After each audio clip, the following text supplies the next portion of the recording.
नमस्कार। क्या हमारे शिक्षाविदों को ये जानकारी है कि कक्षा 8 तक, क्लास 8 तक वो स्वयं सिलेबस निर्धारित कर सकते हैं कई सब्जेक्ट्स में, जैसा कि शैली स्कूल सिद्धार्थगंज का एक विशेष सब्जेक्ट था भारतीय संस्कार, संस्कृति, कल्चर एंड ट्रेडिशन। अब ये सब्जेक्ट क्या हुआ, हिस्ट्री और ज्योग्राफी को हटा दिया गया क्लास 6, 7, 8 में, और उसके बाद एक ऐसा सब्जेक्ट इंट्रोड्यूस किया गया जिसका संबंध बच्चे के आसपास के वातावरण के साथ, भारतीय संस्कृति, संस्कार, कल्चर एंड ट्रेडिशन। सभी बच्चे भारत में ही हैं और हमारे संस्कार क्या है, हमारी संस्कृति क्या है, उसके बारे में जानकारी दी जा रही थी। कैसे?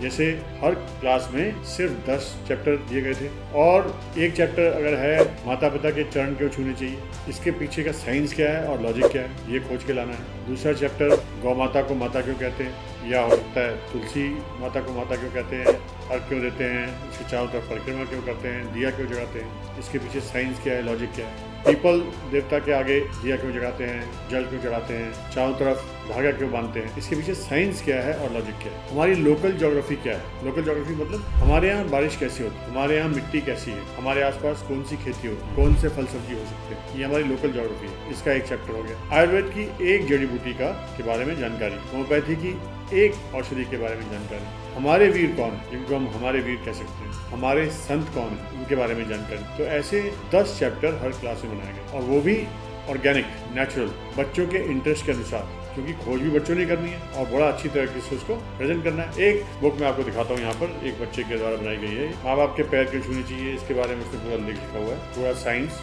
और पूरी लॉजिक इसमें दर्शाई गई है। फिर उसने दिया है टेबल मैनर्स, भोजन करते समय जब टेबल पे बैठते हैं तो क्या उसके संबंध में क्या मैनर्स हैं। ऐसे ही हमारे देश की गुरुकुल एजुकेशन कैसी थी, देश में जिसको पद्मश्री अवार्ड मिला है उसका वास्तविकता क्या है। तो ऐसे कई प्रकार के चैप्टर्स बनाए जाते थे और वो भी हमारे आसपास से जुड़े हुए होते थे। हमारे फेस्टिवल कौन से हैं, हमारी फैमिली वैल्यूज़ क्या हैं। अब ये इम्पोर्टेंस ऑफ 5 केज, कच्छा, कृपाण, गंगा, केश, इनकी क्या इंपॉर्टेंस है, अपने लोकल की हमारी ज्योग्राफी कैसी है। तो 10 टॉपिक, और ऐसा नहीं है कि उसमें सब कुछ पढ़ा दिया जा रहा हो, सिर्फ इंटरेस्ट जगाने के लिए कि इस क्लास में आपने अगर ये पढ़ा है, एक होम्योपैथी की एक दवाई पढ़ी है तो अगली क्लास में फिर एक पढ़ेंगे, आयुर्वेद की एक औषधि पढ़ी है तो अगली क्लास में फिर एक पढ़ेंगे। तो 4 साल में 4 दवाइयाँ पढ़ ली, उसकी जानकारी अच्छी हो गई।